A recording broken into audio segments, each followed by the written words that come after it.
அண்ணாமலை அவர்கள் கட்சி அறிவித்த அதே நாட்டில் வந்து பார்த்தீங்கன்னா, ரஜினிகாந்த் அவர்களுடைய மனைவி லதா ரஜினிகாந்த் அவர்கள் ஒரு இயக்கத்தை தொடங்கியிருக்காங்க. அதை அறிவிச்சிருக்காங்க, மக்கள் மேடைன்னு சொல்லிட்டு. இது கோஇன்சிடென்டாலாம் தெரியல. இது ஏதோ பிளான்டு மாரி தான் தெரியுது அப்படிங்கிற ஒரு பார்வை இருக்குது. அதை எப்படி பார்க்குறீங்க?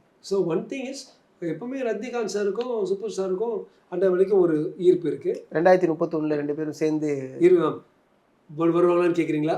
மேபி. பட் இது வரைக்கும் ரஜினி சார் வந்து சூப்பர் ஸ்டார் வந்து ரோடாக போகி டிஸ்ட்ரிக்டாக போகி ஒரு இயக்கத்தை அவரால் அந்த அளவுக்கு தள்ள முடியுமோங்கிறது ஒரு ஒரு ஒரு பெரிய கேள்விக்குறி அங்கே.